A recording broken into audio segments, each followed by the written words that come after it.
Welcome back, y'all. It's T-Ty back with another video, and this is my review of Netflix show Painkillers episode 1.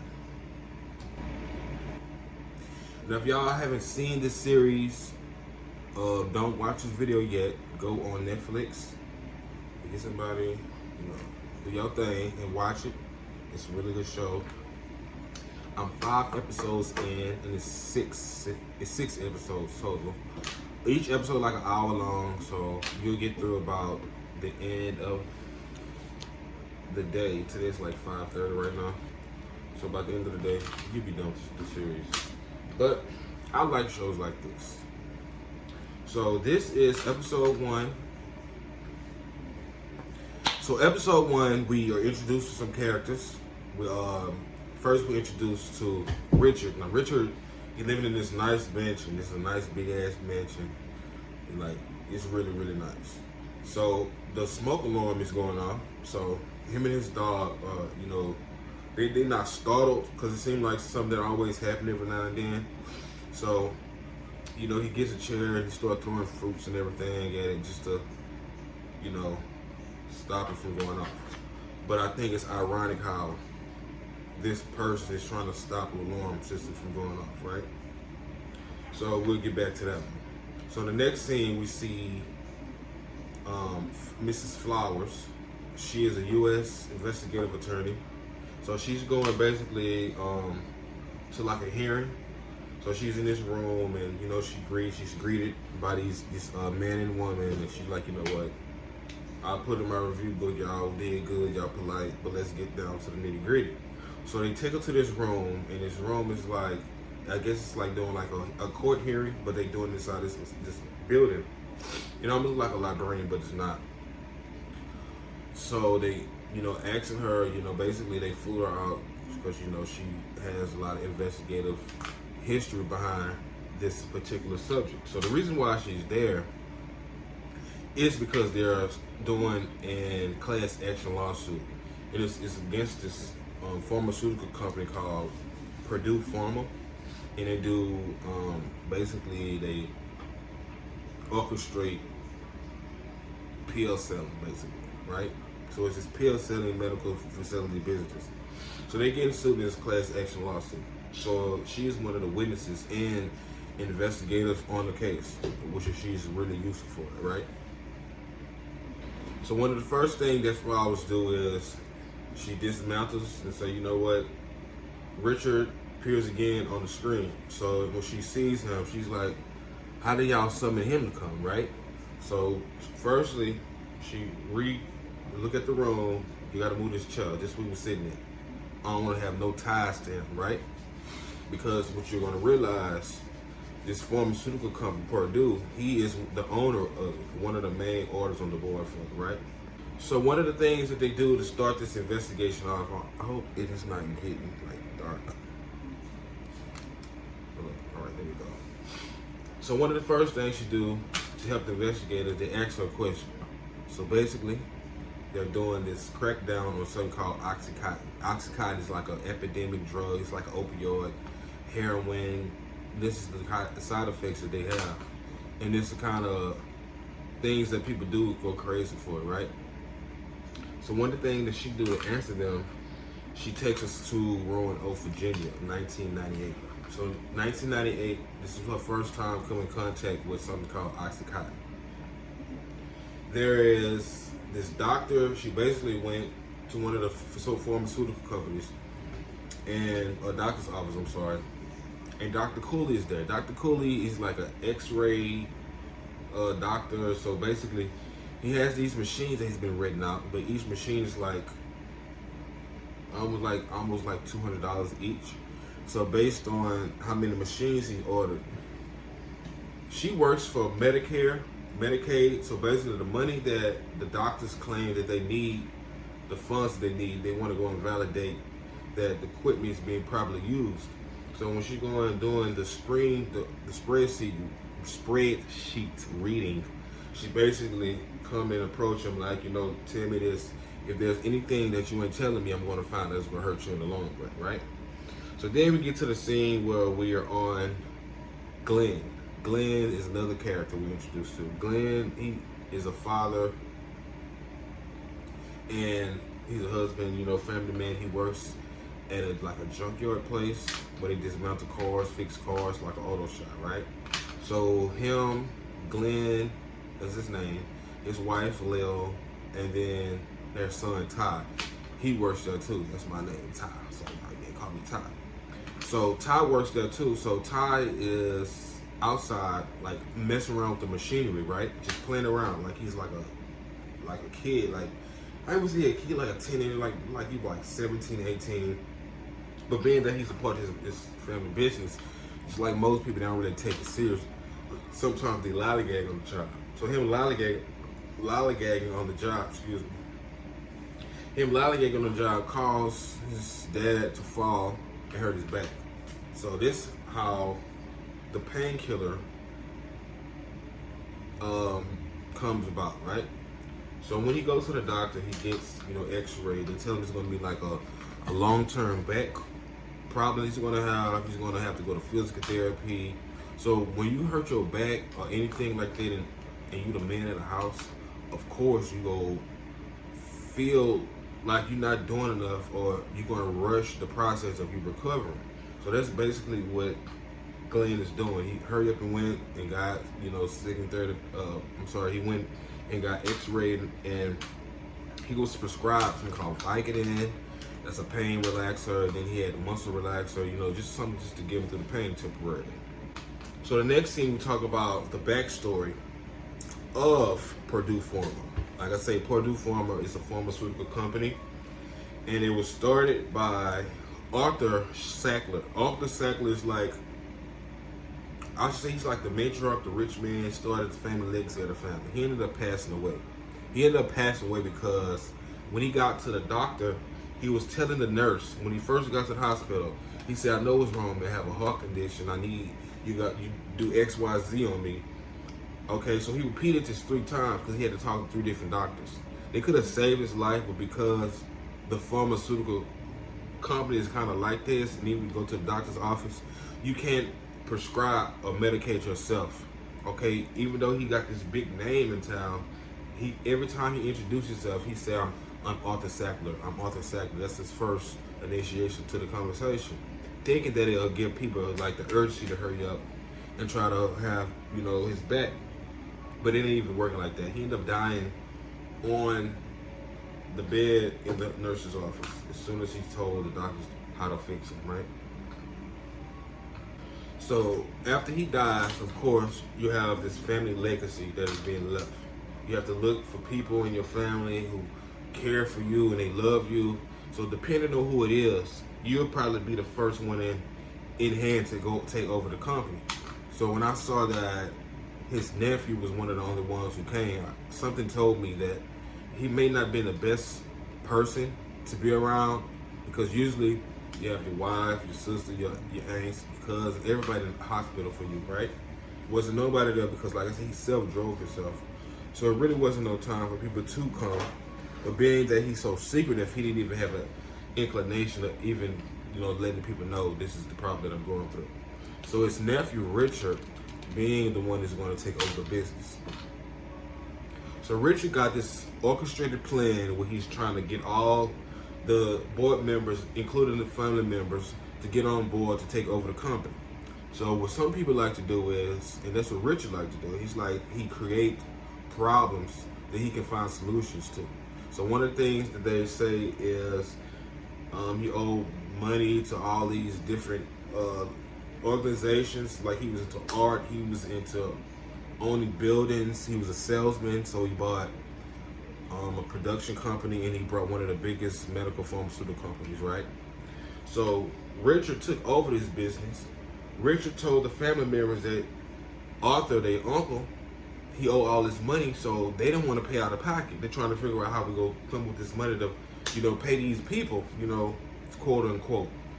So Richard, I guess the guy seemed like he's like a lawyer, or he handled the lawyering issues. He basically tells the family, y'all have to take over these different medical facilities. Y'all names have been left on it for whatever reason. So they're now in charge of all the medical institutions. So that's what the scheme is that Richard set up. So one of the things that Richard implemented is like a fake recovery pill. Basically, he wanted to get people stagnant. Now, one thing about, well, I don't want to get over what I'm talking about. So he's basically going to take people's pain and make it a pleasure for them. He's going to manipulate them into believing that they have something that they'll hold on to that'll make them curable, right? Whether you have like a mental problem, back pain, whatever the case may be, they're doing propaganda tactics, basically. So now in this next scene, it goes back to Mrs. Flowers.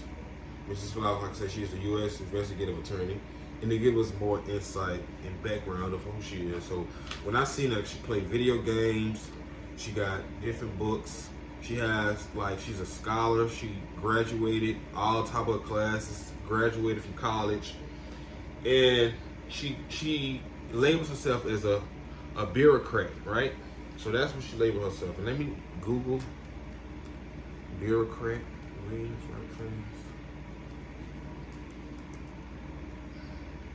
Spell it.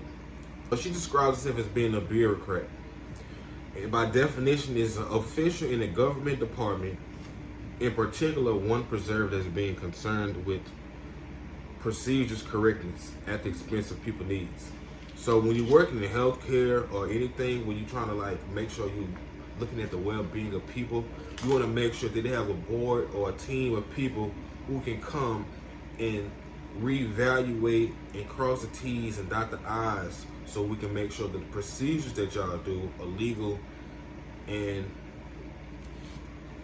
needed, right? So that's what she labeled herself. And I label her, she cool basically. She just like a cool chick, she got a nice job. She analyzed data.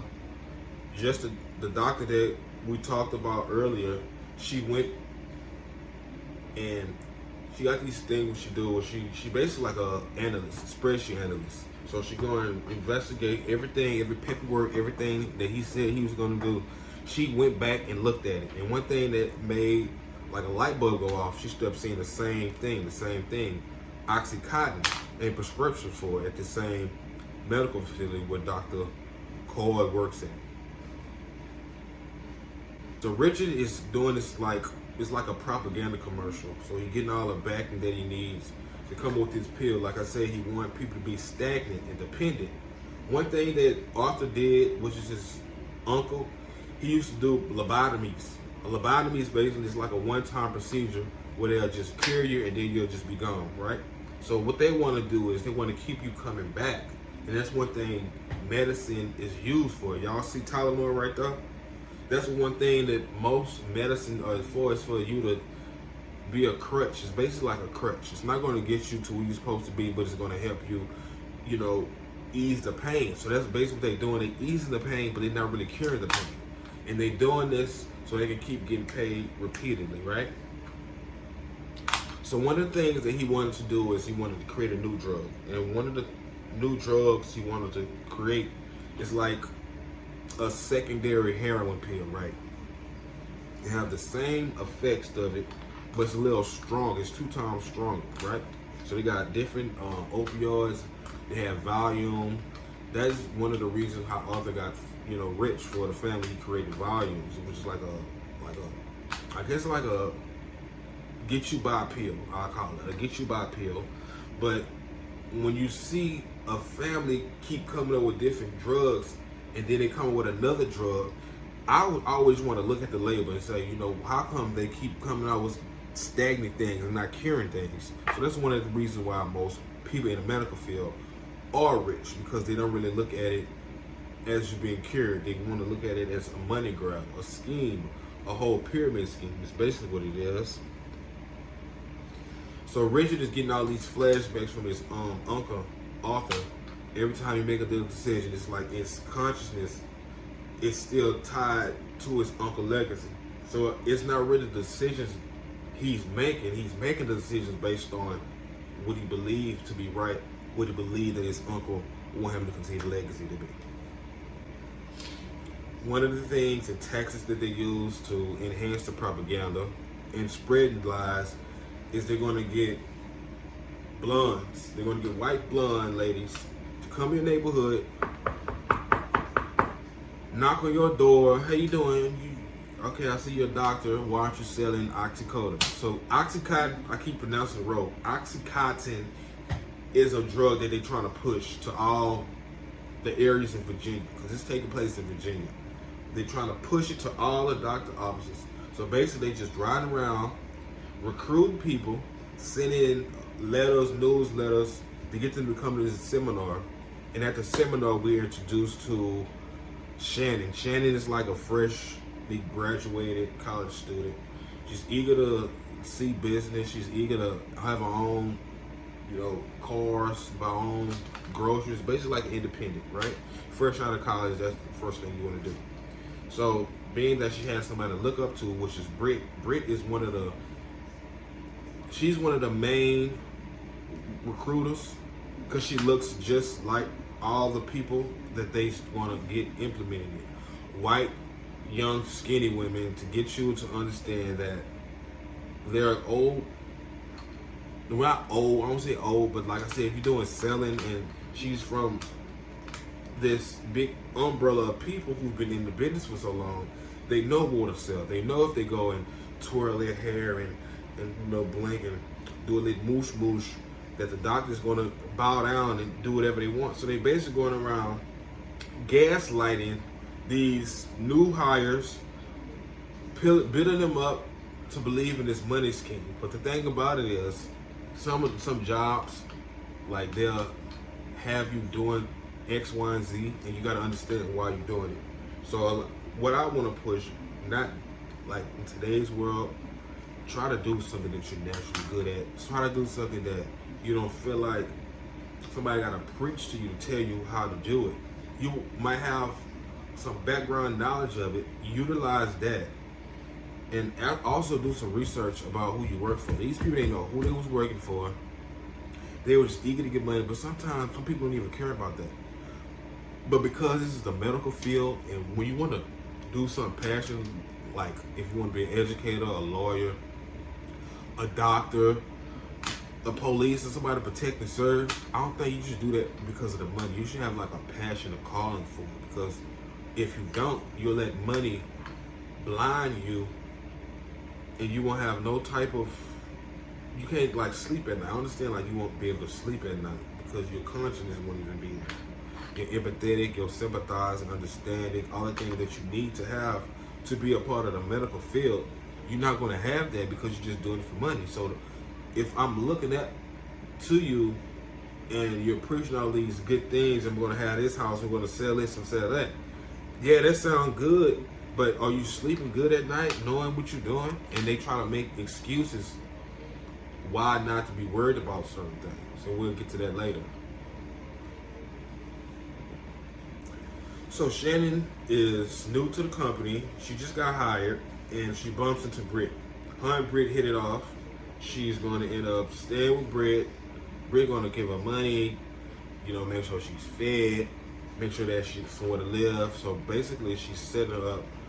I mean, I ain't gonna lie, that sounds kind of good though. Ain't gonna lie, it does. You just got a job, and they're trying to. What you need? You need gas. You need what you need in the first 2 weeks. Because you're trying to get paid. You ask, when do I get paid? Well, you don't have to worry about that, Shannon. Because Britt, your big sister, she got you. And then at the house, she's sniffing shoes. And, oh, this smell like money. Smell like, what this smell like? She's like, corn chips. That's what I would have said, corn chips. With a big smile on my face. So Glenn comes again, the family man. So Glenn is hurt still. And this scene is one of the saddest scenes in the whole series because you get to really see how people try to fend for themselves, all right? So it's late at night. He's in pain, so now he's trying to use the restroom. He really can't move that much. He's not even laying in the bed with his wife. He laying on the couch. So that lets you know the extent of his accident from work, right? So now he's leaning over trying to use the restroom. He ended up wasting urine all over his clothes, like all over his clothes. And that goes to make sure you have a job that you're passionate about. He's married, luckily, to a woman. Her name's Lil. So Lil comes out the bed, and she see the big meat. He's like, y'all made a mess, and don't worry about it. Ty, his son, here in the bed, like, I ain't coming in there. Smell like piss. They try to lie and say he ain't coming in because he heard you know, glasses moving and he heard, you know, he didn't know if they was knocking boots or whatever. He can't knock no damn boots. His back broke because you want to play around and shit at work. But we gonna get to you later, Ty. So because he hurt so much, Glenn and his wife, they go to the same doctor. His name Dr. Hartman. And Dr. Hartman subscribed him. And when I seen the background, you can see that they have the smiley face scale. The smiley face scale is what they use to flip people emotions, right? They go take it from an 8, 9 and put them at a 6 and a 7 or a 5, 4 and a 5, right? So that's what this drug is. Shannon has already made her way to this doctor's office, her and Britt, because you see that they have the propaganda, the flyer, the same stuff that Purdue Pharma used to have like a commercialized marketing. You see that in his office. And one of the first things that he does, he tells Glenn, only thing you're gonna have trouble with is constipation. So he's being, I think he like got 20 milligrams right now of oxycodone. Oxycodone is just a new drug. So when you're in pain and you need something to help you get off the pain, last night he was on the floor, could barely piss. So today he goes to the doctor and the doctor prescribed him this oxycodone, which is a second-hand heroin pill, basically. It's a second-hand heroin pill. They get paid to push the pill. So he's not really worried about it. All he's doing is taking his hand, he just, you know, write a prescription. Here you go. You know, that's all they think about. There's no passion behind what they're doing. There's no passion behind the purpose. And you must have passion behind the purpose when you're caring or protecting somebody's life. All right? So that's just one of the most things that I really got from this first episode. Make sure you have a passion for what you do. So, my girl, Miss Flowers, she comes back with the update from another doctor, the X-ray doctor. So after she finished playing her video games, she analyzed the data, the spreadsheet. She brings it back to him, and she hit that, come here. Come here. I told you if I had a problem with any of this, that you was going to be a problem. All right, let me hurry up with this video. So we tell Dr. Cole, Dr. C, you know, you're in the red right now. Your report card is bad. You know, you ain't got no trustworthiness to you whatsoever. You're a whole doctor, so how I'm supposed to trust you, right? And one thing that she said, which is like a pin dropper, she says pharmaceutical companies like Purdue Pharma, they abuse trust between doctors and patients. So they're abusing the trust between doctors and patients. And that goes back to Glenn, who got hurt at work. He go to a doctor, and the doctor is not really doing the proper research to cure him and help him out. So as a patient, the trust will be lost because the pharmaceutical company is telling you to crack down anytime somebody needs something. You just write this. So they basically just giving out pills to anybody because they heard you trying to flood the streets with it, so everybody know about the oxycodone back in the streets, right? Oxycodone on deck. You ain't gotta worry about that old ass shit that you using. We got something new that's coming. So one thing that showed telling story of it, Glenn is at the stove on laying down because he can't really move that much because his back, right? So he laying down, grabbing. Damn, he's trying to get a goddamn pill off this bitch. And that's what the thing is. You have abused the trust between the patient, and you abuse the trust between the doctor also. If this man, you told him he was going to be going to sleep. He's going to have no sleep pains, no problems, right? While he up, everybody's asleep, and he in the kitchen feeling underneath the stove for a pill. And that's how this episode ended. That is the first review of Painkillers. And I ain't gonna tell you, I ain't gonna lie. Only reason I review this show is because I like talking about stuff like this. You know, I like talking about the well-being of people, making sure that you have a passion for where you work at, make sure that you have a passion for what you do.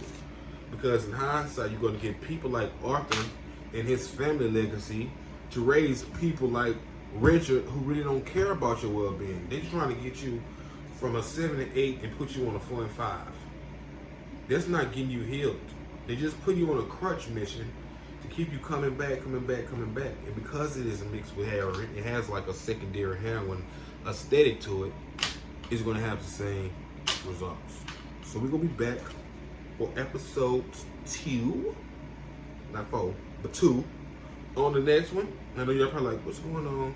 Look, I got these in here because I'm trying to get my hair like wave look, you know, like a wave look. So that's why I got that. This show is good. It's on Netflix. Like I said, if you see this and you watched it full through and you actually like the review, please thumbs up. Like the comments. Like, share, subscribe. I have to get used to saying that. And I'm T-Ty, and I'm out. See you next time.